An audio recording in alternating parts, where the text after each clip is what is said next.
Please like, share and subscribe our channel to learn and enjoy our free online educational videos from class nursery to 10. Please click the bell icon to get all new updated videos. Chapter 1. Crop Production and Management. Crop Production and Management. The science of cultivating land, producing crops and rearing animals to satisfy the human requirements of food and other allied products is called agriculture. Agriculture is the most widely practiced profession in the world. Nearly 50% of the world's total workforce is engaged in growing crops or looking after farm animals. As we all know that India is an agricultural country, where nearly 70% of the population works in this sector. Crops. When plants of the same kind are grown and cultivated at one place on a large scale, it is called a crop. For example, a crop of paddy means that all the plants grown in a field are that of rice. The first known crop to be cultivated was cereals, which are tall grasses cultivated for their nutritious seeds are called grains. Despite this broad diversity in the kinds of crops grown, one can identify two broad cropping patterns which are based on seasons and on the monsoon. These are Karif and Rabi seasons. Accordingly, the crops grown in these seasons are known as Karif and Rabi crops. 1. Karif crops or summer crops. These are the crops which require a lot of water for their growth and hence are sown in the rainy season. Some examples of Karif crops are paddy, maize, etc. 2. Rabi crops or winter crops. These are the crops which are sown at the beginning of the winter season, from October to December, and harvested after the end of winter season in March or April. Some examples of Rabi crops are sesame, wheat, gram, pea, mustard, barley, and linseed. Besides these, pulses and vegetables are grown during summer at many places. Basic practices for crop production. The needs of crops such as type of soil, nutrients, water, etc. vary from crop to crop. India, being a tropical country, ensures abundant supply of sunlight and air all the year round. But for other needs, a farmer has to undertake a series of activities as cultivation of crops is not a single-step process. These activities or tasks undertaken over a period of time are called as agricultural practices. These activities are A. Preparation of soil. Soil preparation means the processing of soil before sowing the seeds. It comprises of turning the soil, loosening it, and breaking large lumps or crumbs of soil into fine grains of soil. The soil anchors the roots of a plant, thus providing it stability.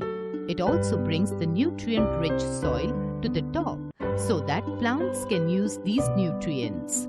The process of loosening and turning of the soil is called tilling or plowing. Agricultural implements. In preparation of the soil, different tools or implements are used. Plow.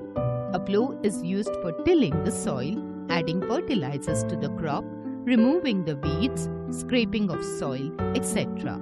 The plow consists of a strong triangular iron strip called plowshare. Its main part is a long log of wood called a plow shaft, which has a handle at one end of the shaft. The other end is attached to a beam which is placed on the animal's bull, camel or horse neck. A person makes the animals move ahead and the plow is pulled along. As the plow is pulled, the plowshare cuts and turns over the soil. Cultivator. In present times, plowing is done by tractor-driven cultivator which saves labor and time. A cultivator has multiple blades made of metal. Hoe. A hoe is a simple tool which is used for removing weeds and for loosening the soil. It has a long rod of wood or iron which has a strong, broad and bent plate of iron fixed to one of its ends. It works like a blade and is pulled by animals. Leveler. The plowed field may have big lumps or crumbs of soil. It is necessary to break these crumbs with a plank. This is done with the help of a leveler. The field is leveled for sowing as well as for irrigation. The advantages of soil preparation. 1. Loose air has a lot of air trapped in it, which helps the roots to breathe easily. 2. Loose soil allows the roots to grow and go deeper, thus providing stability to the plant. 3. It increases the water retaining capacity of the soil. B. Sowing. After preparing the soil, the field is now ready for sowing. Sowing is the most important part of the crop production. The quality of the crop and its yield depends on the quality of the seeds selected for sowing. The sowing of seeds is done by the following 4 methods. Broadcasting. It is an ancient method of sowing where the seeds are scattered into the prepared soil by hands and then they are covered by wooden planks or harrows. This method has one disadvantage that the seeds are unevenly distributed in the field. Traditional tool. The tool used traditionally for sowing seeds is shaped like a funnel. The seeds are filled into the funnel, passed down through 2 or 3 pipes having sharp ends. These ends pierce into the soil and place the seeds there. Seed drill. The seed drill is tied to the back of a tractor-driven plow. When the plow cuts through the soil, the drill deposits the seeds at equal distances and proper depth. It also ensures that seeds get covered by the soil after sowing. Transplantation. Sometimes seeds are not directly planted into the soil, as in rice, onion, tomato, chili, and brinjal. Instead, they are planted in seed beds called nurseries. After they germinate, the small plantlets are transferred and transplanted in the field. C. Adding manure and fertilizers.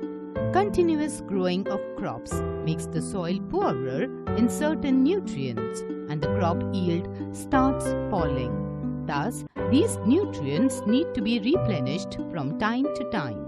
Therefore, farmers have to add manure to the fields to replenish the soil with nutrients.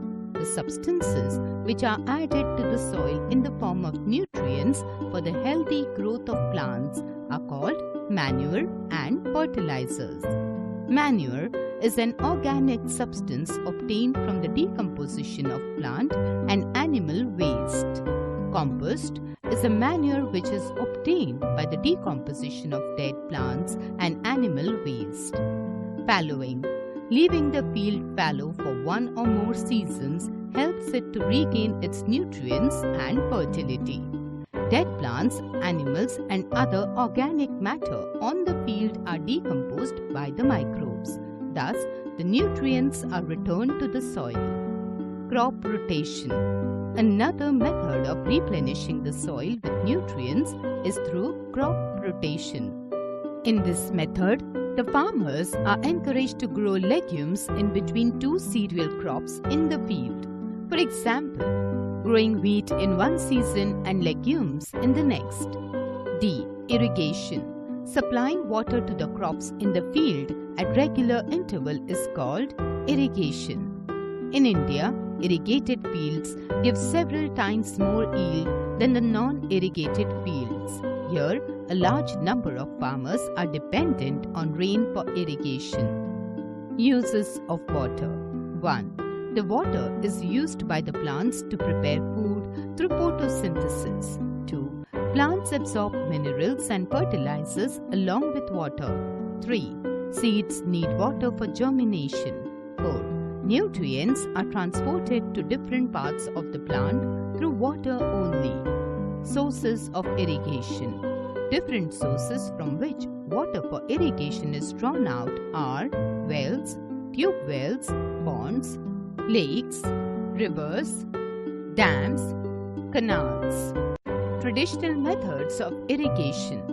The traditional methods of irrigation which have been employed in India since centuries are cheaper but less efficient. The various traditional ways are: 1. Moat, pulley system. 2. Chain pump. 3. Dhegli. 4. Rahat, lever system. Modern methods of irrigation. 1. Sprinkler system. In this system, the water is supplied to the fields through perpendicular pipes which have rotating nozzles on top are connected to main pipeline at regular intervals. 2. Drip system. In this system, the water drips slowly near the roots of the plants through a network of pipes and tubes. Hence, it is called drip system. In this technique, there is no wastage of water. E. Weeding. Many undesirable plants that grow naturally along with the crop are called weeds. These weeds compete with the crop plants for water, nutrients, space, and light, and hence affect the growth of the crop. One such common weed which grows with almost every crop is amaranthus. The removal of weeds is called weeding. Weeding is also done by spraying special chemicals with sprayers. These chemicals are diluted with water to the extent required and sprayed in the fields.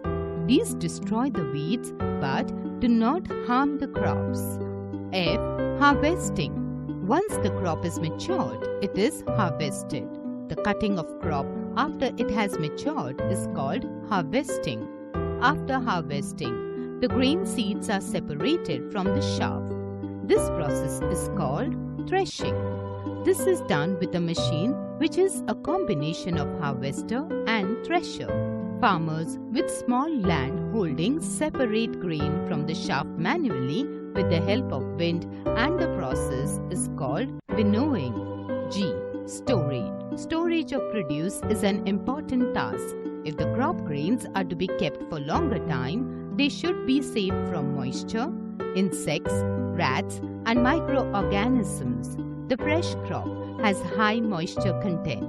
If freshly harvested grains are stored without drying, they may get spoilt or attacked by organisms, losing their germination capacity. Hence, before storing them, the grains are properly dried in the sun to reduce the moisture in them. Food from animals. The breeding, feeding, and caring of domestic animals on a large scale by humans to earn profit is called animal husbandry.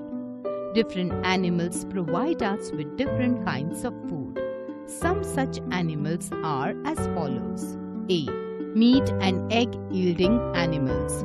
Some such animals are poultry animals, chicken, duck and turkey, goat, sheep, fish and pig. Large-scale rearing of fish for food is called pisciculture. B.